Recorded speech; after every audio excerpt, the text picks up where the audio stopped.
Welcome into episode 200 of Play-by-PlayCast. It is the podcast about play-by-play broadcasters for play-by-play broadcasters and hosted by a play-by-play broadcaster, a professional development podcast where we dive into the tips, tricks, experience, stories, process, and preparation of some of the best play-by-play and today color analysts in the business. Our guest for episode 200 is Meghan McKeown, who I've never met before in my life. Never ever met. First off, that was a great intro. Thank you. I've done it 200 times. No, I mean, you can tell you've done it 200 times. And as the people, I'm sure we will get into this, I probably wouldn't be here if it wasn't for you. So for that, we have you to thank, Joel Gadet. You would have found it somewhere along the line. It just happened to fall in place that way.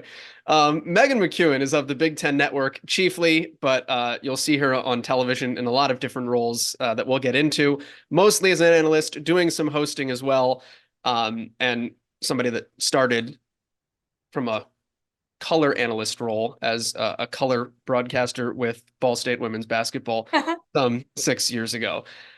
This is the first podcast, take this for what you will, I think in the history of this show, though, that I've done zero preparation for. So I just kind of came into it and I was like, I feel like we could talk for a little while. There we go. For the best. Meghan, give me kind of the backstory, or give people at home the backstory of how you got to where you are for the role that you have, because you started coming out of college as a television sports on news reporter and morphed into what you are now. How did that process and transition happen? Goodness, how much time do we have? No, I will try to be as concise as possible, but coming out of college, I graduated from Northwestern in 2014 and wanted to be a sports broadcaster. My dream was to be like Erin Andrews and sideline report on College Game Day. That was the goal.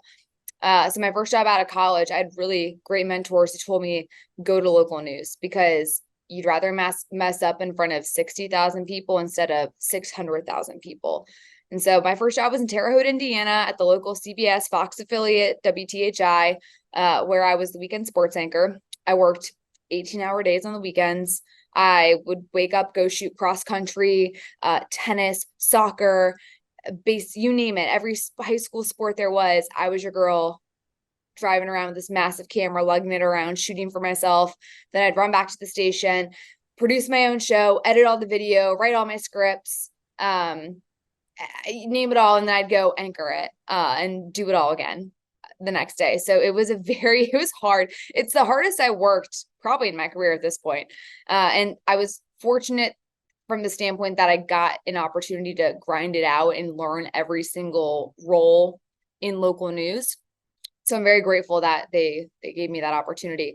And then 18 months later, I was hired by Wish TV in Indianapolis, which was awesome. Working for AC Anthony Calhoun, who I'm still very close with to this day, and Ross Bolin, our producer there. So working in Indy was great because I didn't have to necessarily produce and shoot as much as I did in Terre Haute. So it was more so I could focus on being on air and my writing with my scripts, and getting that real life experience covering Andrew Luck's last 3 years in the NFL and the Indy 500 and the Pacers and IU, Purdue, football, basketball, you name it. That was a great experience for me. And after almost 4 years at Wish, it came to a point where I'd been in local news, I don't know, for about 5.5, 6 years. And I had kind of done everything that I could possibly do there. And just was ready for that next step. I knew I didn't want to do local news anymore. I wanted to get more into the game side of things.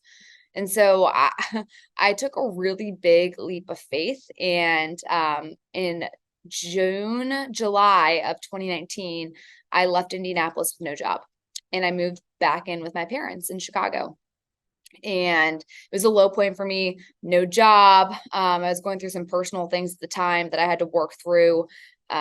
Just like very much like lost as a person and really trying to figure out who I was and my identity. And I would say from August of 2019 through March of 2020, I just worked my ass off freelancing, living at home with my parents. I would drive. Joel Goodette gave me opportunities at Ball State. I would drive 5 hours from Chicago, north side of Chicago, to Muncie, Indiana, to do sideline reporting for football radio, call basketball games, you name it. Joel you were so instrumental in getting me reps and opportunities and just being a friend and encouraging me through that process.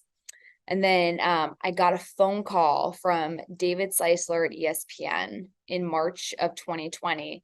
He said, we want to give you 2 games to sideline for men's hoops for Champ Week coming up, the NEC title game and the American East title game.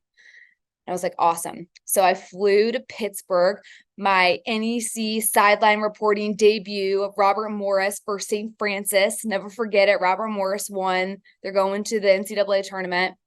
I land from Pittsburgh and Chicago. I'm starting to prep for my America East title game, and COVID hit and the world shut down. And I was like, wow, I went out on top. I peaked. I got the sideline report on ESPN. Here we go. Didn't have a job then as COVID hit, like many people. For 8 months, I got a job as Pilates instructor, lived at home still, kind of trying to figure out what my next life step was. And then I've taken the Pilates class, by the way. It was very good. I forgot you did take it. Yeah. That was, that was a time, but also was fortunate to have really great mentors like Lisa Byington, who helped get me involved with the Chicago Sky. And they were in the wobble for COVID, and their color analyst left with about 6 games left in the season. And that provided me the opportunity to sneak in there and call Chicago Sky games. So I got to call the last 6 games of the season or so that were in the wobble. And then again, that was September, didn't do anything for another 6 or 8 weeks. And then got an email from Big Ten Network, Sue Marriott, saying, you're in Chicago. Looks like we're going to have a season. How about we have you call a couple of games this year just to try it out and see how it goes? And what started out as 3 games turned into 25 my first year. And so I was really fortunate. I will always forever be grateful to Big Ten Network for giving me a chance. And then, became the Chicago Sky full-time analyst after that. And it kind of blossomed into me really coming into that color commentator role that I love so much. And then was fortunate enough, Big Ten Network has since expanded my role to sideline reporting football, hosting in studio when I lived in Chicago, and being one of our main women's basketball analysts for the Big Ten. So that part's been awesome. And now I work for every single network now. I currently do where I have.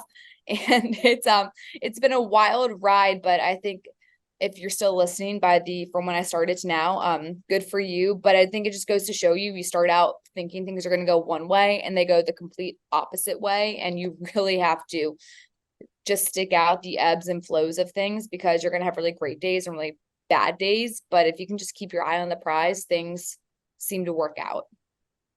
How did you learn? Obviously, you're really good at being on television. You've done the local news thing.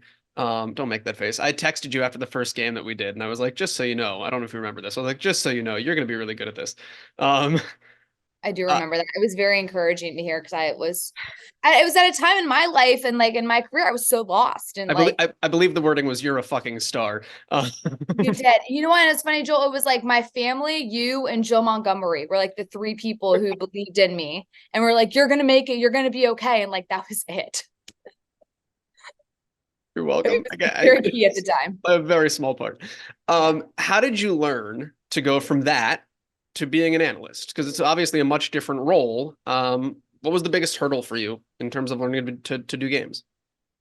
Being an analyst is really cool. I would say the biggest difference, first and foremost, Jill Montgomery, who, Jill, I know you've worked with, and who I work with for Leaf. She really taught me how to do it from the standpoint of okay, mechanics, this is what you do, this is what you say, this is how you need to approach this. And I certainly would not be where I am without her guidance on things. But I would say learning how to be more of yourself in an analyst role versus on air as a reporter, you're really polished. And yes, you still need to articulate well in the analyst chair, but also you're there to provide your expertise with a little pizzazz and personality. And you're allowed to be a little more authentic in that role. Like I'm allowed to be more of like Meghan McKeown versus being a reporter, if that makes sense. 100%. Analyst seat. How did you figure out what type of analyst you wanted to be? And like, from the play-by-play standpoint, it's always interesting when you work with new people because it's like, all right, how do they want to talk? What do they want to talk about? Right. Are they willing to have fun? Do they want to be completely focused on X's and O's? How in depth do they want to get on X's and O's? How did you figure that out? I think it took time in trying to figure out like who I was as a person, really. So for me, like I have a lot of personality. I like to have fun. I'm very corny. My favorite analyst in the game is Bill Raftery. Like I love Raft. He's the best. And so like kind of watching him, not necessarily trying to emulate him, but kind of some of that like corniness that he leans into, I really like to try to apply to what I do. And then of course, I grew up in a basketball family. Like I played college basketball for 4 years, and my dad's a women's college basketball coach. So this is all I know. My husband's a college basketball coach. So I'm surrounded by college basketball coaches at all times. My best friend's a college basketball coach.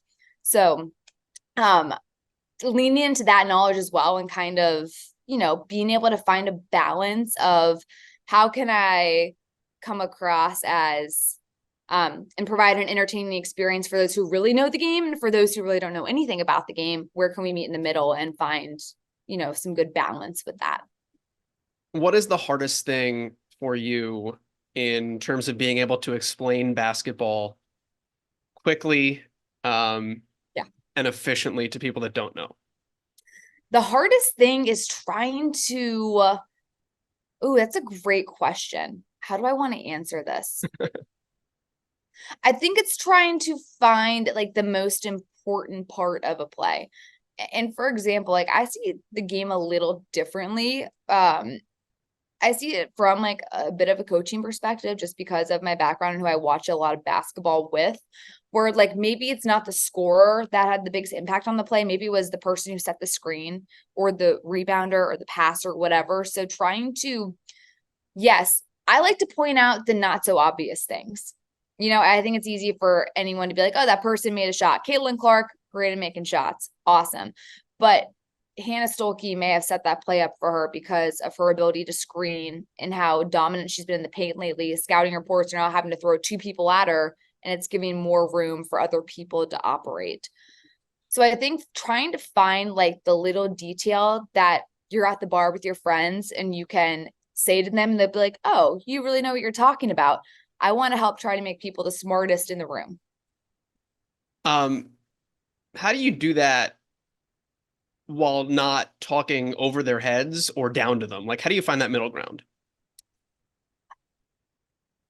I think I try to pretend like I'm watching the game like with my mom and my grandma. Now my mom has like elite basketball knowledge, really both of them do, but trying just to be as conversational With as my mom. possible. Yeah. Your mom, Yeah. Mrs. Dad, trying to, be as conversational as possible. And like, yeah, it's really nothing frustrates me more than when I'm watching TV or watching a game. Maybe it's a sport I don't necessarily know as well from an X's and O's perspective. And when the analyst is talking at such an elite level, I'm like, great, congratulations. You know everything about this sport, but give me something to learn.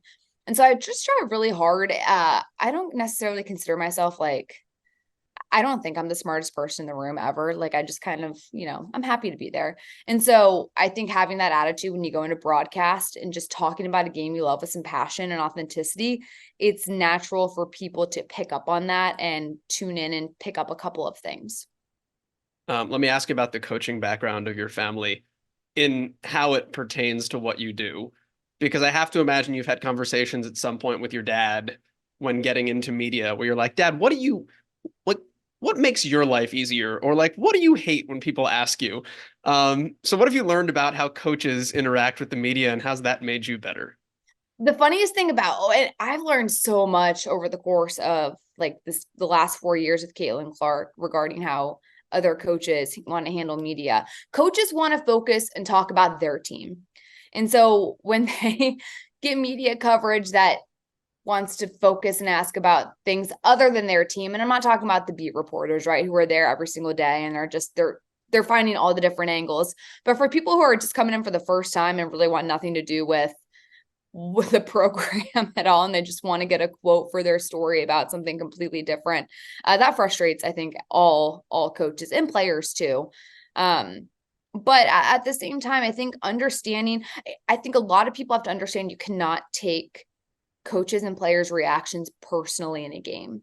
Like, it is such a grind. They're at a high level of intensity and focus in a game. So if you ask a question, maybe they don't give you like the best response, or maybe their tone is a little harsh or whatever, it's not personal. It has nothing to do with you. They're just trying to get to the next thing. The last thing a coach or player wants to do is talk to you at halftime or really after the game. They actually really don't want to talk to you, but it's their job to. And it does provide another level of exposure and a really cool depthness to a broadcast when you can talk to coaches and players in an interview setting. But you cannot take any sort of negativity personally, because it's not about you. Are there things that work for you as like general rules of thumb? Like, hey, I'm going into a conversation, coach I've maybe never met before, first time I have him this year. What are things that help you prep most efficiently when you sit down in that time?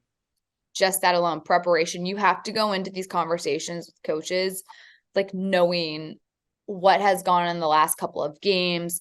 My favorite question is I really, I ask a lot of coaches, especially ones that I haven't called a game for maybe that year.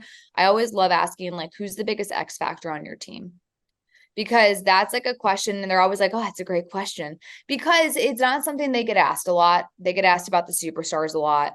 But like, what about that glue person that does all of the little things? Like, coaches love glue players. Like, they can wax poetically for days about glue players.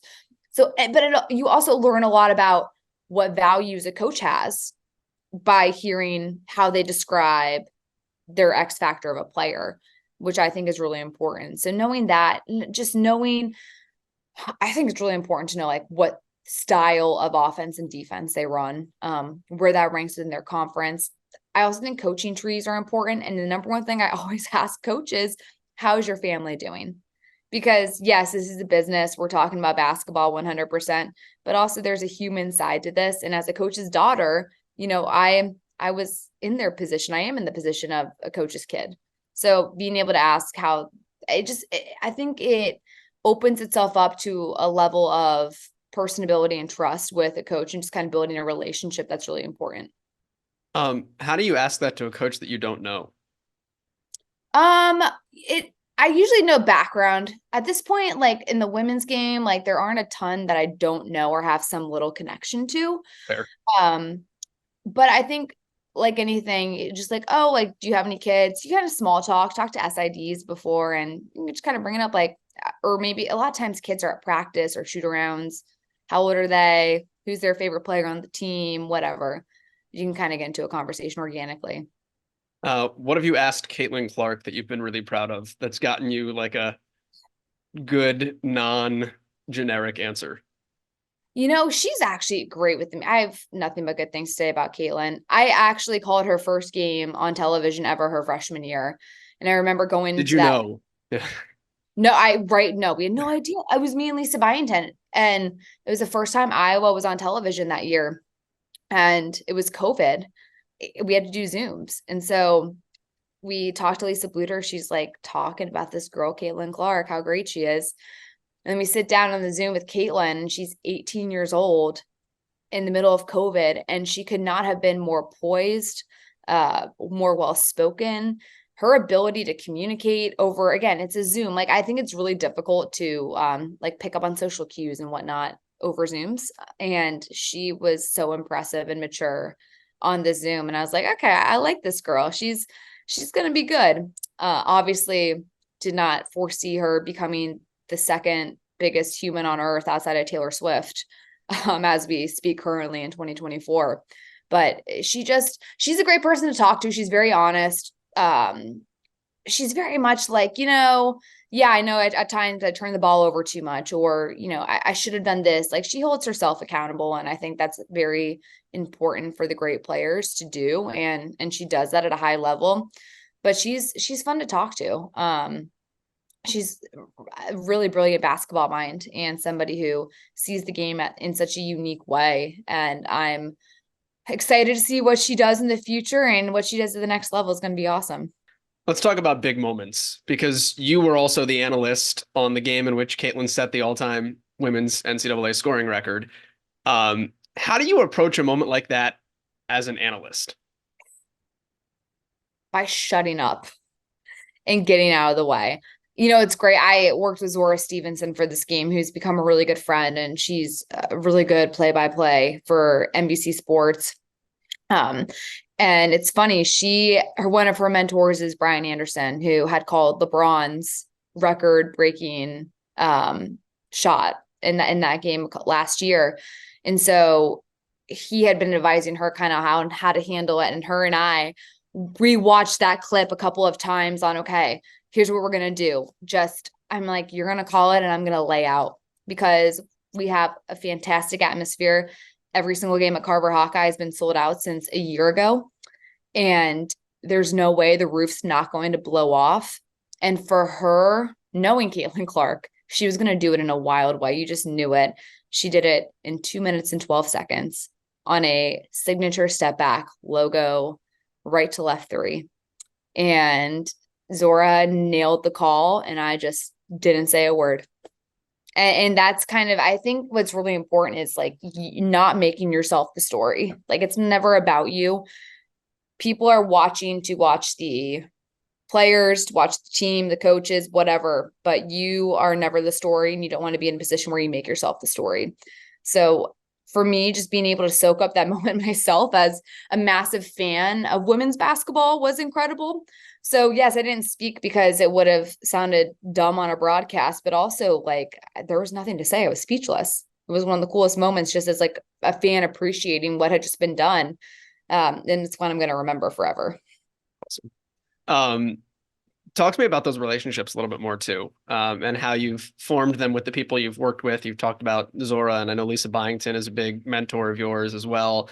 What makes your life easier when you work with people in your job? I've been so fortunate to work with, incredible, great play-by-plays like yourself. Stop it. Matt Schumacher is one of my dearest friends, who I know you've had on this podcast before. Mike Hall, very dear friend. Sloan Martin, all these people you've had on your podcast before. Sloan's a dear friend. Zora, great friend. Lisa, you go down the list. I think the biggest key of importance when it comes to play-by-play and analyst is the relationship and chemistry you have together. And it's tough because you don't always get to work with the same person. And so that at times can be a little jarring, but I've been really fortunate to have great people who are really prepared. And what I appreciate as an analyst is working with play-by-plays who do their homework. And especially in women's basketball, you have so many different people, for better or for worse, but they use women's basketball as a stepping stool to get to men's basketball or football. And as someone who is pretty ingrained in the women's basketball community and sport, like that frustrates me when I can tell that you're just kind of trying to use this as to check off a box in your resume and get to the next step. So I really appreciate the people who work at it, who come in have done their homework, who ask really good questions, and who also allow me to be the expert. I've been, like I said, I've worked with so many great people. You occasionally will get someone who thinks they know more than you, which is frustrating. And it's only happened, honestly, and at this point in my career, I probably called 200 games, 250, I don't know. And I've probably worked with like maybe one or two people that came in with that attitude and it did not work out. And thankfully, they never got asked back and I never had to work with them again. But ironically, you and I have not worked again since we started. So people can make their own. That's not true. It's coming up though. We're about to be reunited. That is true. We are about to be reunited. So, and I can speak, it was not you who I'm referring to, but I think it's really important, like in a play-by-play and analyst relationship, understanding your roles. The play-by-play tells you the who, what, when, where, and I tell you the why. And the ones that understand that at a high level are so great to work with. And most of the people I work with are awesome. I did this yesterday on a game that I did, and I've never thought about this before, but we came on camera out of the under 16 in a game I did yesterday. And I looked at King McClure, who was my analyst, and I said, the last thing I'm going to say is why. I was like, I'm gonna lead you into it. When I say why, it's yours. Because I didn't want him to jump early, and I was like, let's be on the same page so that like it seems like we're having a great conversation. He just looked at me and went, okay. And then we did, and it worked great. Like it was a really seamless on camera. And in the moment, I was like, I'm glad I said that. Are there things that like communication points that help you when you're developing chemistry with someone you've never worked with before that in the moment on the air help things flow better? I'll never forget one of my friends, John Brickley, before we did an ESPN game. It was my first ever ESPN game as an analyst. Called me the night before the game just to like talk, just, whatever, get to know each other a little bit. And I will always be so appreciative for that because it made me so much more comfortable headed into the game. And, knowing that at least we had communicated, I think over communication is way better than not communicating at all. That's always going to be key. So I think anything you can set up and like, I mean, look, you're on the air, like you're a team. It's like any sort of team. You got to bond off of the air as well. And anytime I'm working, most of the play-by-plays I work with, like Jason Ross Jr. is another example of someone. I'm trying to think of all the people I like. I mean, I like everyone, but these are like, the people I work with frequently and do a really good job. Like we go to dinners and lunches, pregame meals together. Like I think it's really important to have a good relationship professionally, like off the broadcast, because when you get to the broadcast, you have to, you're kind of battling with a battle with each other on the same team. And it takes time to work on that chemistry. And sometimes you click quicker than you do with others. But I've been really fortunate to be able to establish some great relationships like off the broadcast that have led to, I feel like, some really good calls. What do you do when you get set up for something you don't know the answer for? Oh, I fake it till I make it. Or I pull the politician. Like, that's a great question. But what I want to talk about is this. Although I'll be honest, there's not many times that I can recall that I get caught off guard by something. So that's good. And that's not because I know everything, because I know what I don't know could fill the whole ocean. But I think you always have to be on your feet, ready to think and adjust and go any which way. So when you get asked a question you don't know the answer to, just ignore it, pretend like it wasn't there, and go the way you want to go. Um, Along those lines, similar lines, do you have any favorite moments of hilarity, calamity, success that you've run into over the course of your career? I mean, like so many. Anytime I work with Mike Hall, you just never know what he's going to say. And I always have to be ready to like come back with something witty. So that always makes it a lot of fun. Um, Goodness, I could think of like during my first NCAA tournament, I was wearing a green suit, and John Brickley comes back and says, with the 2022 Masters champion, Meghan McKeown, like things like that, where I've worked with some hilarious people. That I'm like, what, can I come back at them with a witty line or something? So I don't know. I don't know if I can name like one in particular, but there's been a couple. I work with some really funny people. I feel like this is now a challenge. Accepted. Yeah, you better have bring your A game to Atlantic City, my friend. We'll see how this goes. Yeah. Um, have you ever done one of your dad's games? Oh yeah. What's it like? You know what? It's fine. It's like any other game because I have been really fortunate in I can't compartmentalize in a lot of things in my life, but for some reason, when it comes to professional things, I am able to compartmentalize. And part of that is because my dad's so supportive of what I do, and he's just like so proud, which is the best. And so he would never want to put me in a compromising role. I always say this, like when I knew that I was starting to earn the trust of coaches in the Big Ten when I was put on the Northwestern Indiana game a couple years ago. And Mackenzie Holmes had been out for like a month with a knee injury. And I'm at shoot around, just a Northwestern shoot around. Like my mom's in town for the game. I'm like hanging out with my family. And Terry Morin is like, Max playing tonight. Obviously, I know you won't say anything, but she's coming back tonight. She was listed as questionable. And I'm not going to say anything. Like, I'm not going to that's the type of information. It's private and we're in a professional setting. It stays professional. But I was really honored and felt like I was trusted and treated seriously because I was trusted with that information. And obviously it didn't go anywhere. And Mackenzie Holmes came back and I believe kicked everyone's ass that night. But And then your dad yelled at you. No, I'm kidding. yeah, no, my mom's like, you couldn't have said, like, no, they jokingly give me a hard time, but they're very understanding about what I do and the importance of being professional. So, and it's an honor to call my dad's games. You know, my dad's one of the winningest coaches of all time in women's college basketball. So anytime I get a chance to call one of his games, it's an honor. And it was funny when you said your favorite analyst is Raph. I was like, that kind of reminds me of your dad a little bit too. Yeah, Um, a little bit of a Philly thing, right? yeah, that's true. Yeah, That is true. I forgot to connect those dots. Um, most important dots to connect. this is factual. I want to go back to the beginning before we run out of time as well, because we talked about the whole journey and getting to where you are now, which is unbelievably successful in the world of particularly women's college basketball and professional basketball. But the journey to get there for a lot of people is very difficult. And I think a lot of people listening to this podcast understand that, might feel that, might be where that's where they're at in their career. Um, how did you get through? And I say this somewhat knowing the answer because we've had many conversations, but how did you get through the time where it was, oh my God, I don't know if I can do this and I don't think it's going to happen? Therapy, first off. I had a really good therapist when I lived in Chicago who got me through a lot of things.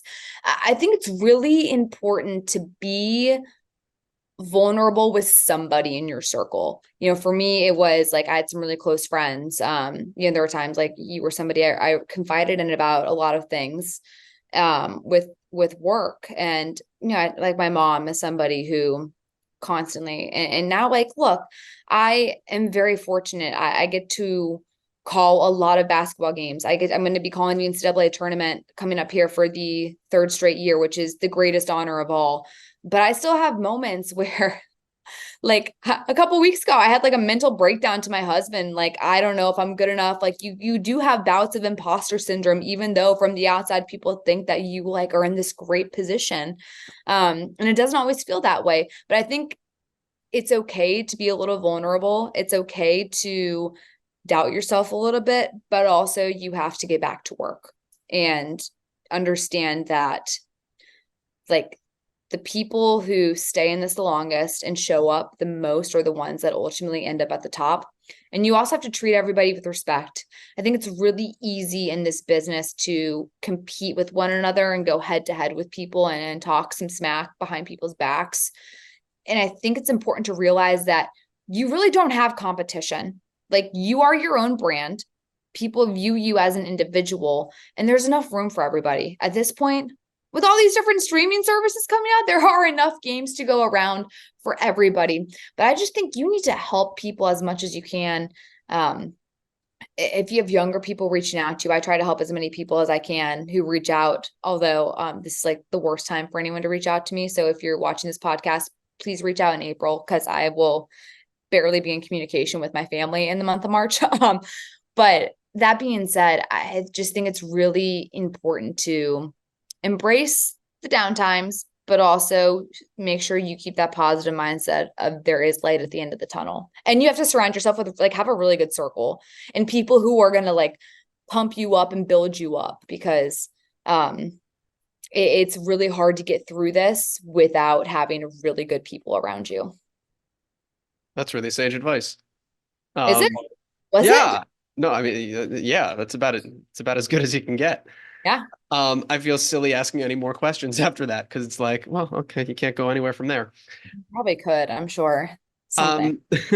Um, what's one thing you need, um, to be successful on any given broadcast? And I like we talk about preparation all the time, but like beyond that, like when you sit down, um, I need to have this with me.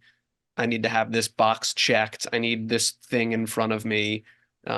What gets you through any given night?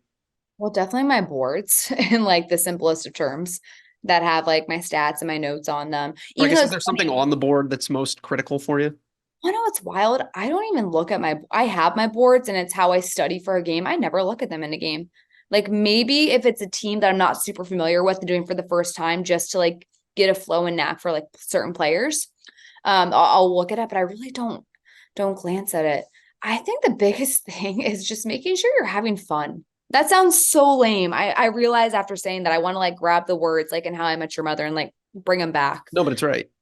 But just like if you're not having fun, what are you doing? Because it's not rocket science. It is not brain surgery. Like people at home are turning on a game to escape their reality. And you are there to be respectful, obviously, to the work that coaches and players are putting out there, but also put on a little bit of a show, have some fun. Like half the people are going to hate what you say that sounds corny, and the other half are going to absolutely love it. So as long as you're authentic to yourself and you're having a good time, at the end of the day, that's all that matters. And if you're not having fun, you're not going to be good. Like those things go hand in hand. Absolutely not. I've been really fortunate because I can truly say, like, anytime I am in, and this is how I know that I'm doing what I'm supposed to be doing. Anytime that I'm in a broadcast, like, especially as an analyst, like, I have a freaking blast. I zone out of everything in my reality for 2 hours, whatever, and get to focus on the greatest sport in the world and get to talk about it with some great people and have a blast. And hopefully somebody besides my mom is entertained by the end of it. Well, I was like, it's a good barometer. Like we start with mom and then go from there. Moms are the best. Yeah. Moms. I would say moms know best, but sometimes you got to keep them in check too. Megan, how do people find you? How do they track you down? If it's on social media, if it's on TV? Well, TV wise, a lot of Big Ten Network, Peacock as well. Been really fortunate to join them as they've taken over more Big Ten games this year. ESPN coming up here in March. You'll see me a little bit. And then social wise, I think I'm at McKeown_Wallace on Twitter X. I just got married. So legally I am Wallace, but professionally I kept McKeown. So I'm just Meghan McKeown on TV. And then on Instagram at Meghan McKeown, because Meta Facebook won't let me change my name to Wallace anywhere on there. So just at Meghan McKeown, keeping it simple.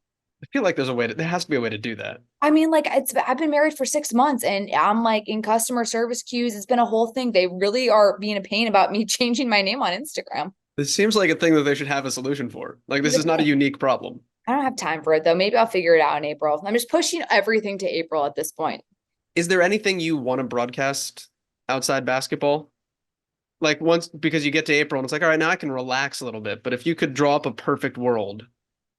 I really love the WNBA, obviously. And I really hope as time goes on over the next couple of years, I'll have more opportunities to call men's basketball games. Same sport, obviously, but I was fortunate enough to call the G League showcase for ESPN right before Christmas. And that was a freaking blast. And really hoping that, to continue my work with women's basketball, obviously, but still be able to add in maybe some more men's college games. Because I haven't had an opportunity to call a men's college game on television yet. And stupid me, the WNBA is not at the same time as the college season, so that makes a full calendar. It does make a full calendar.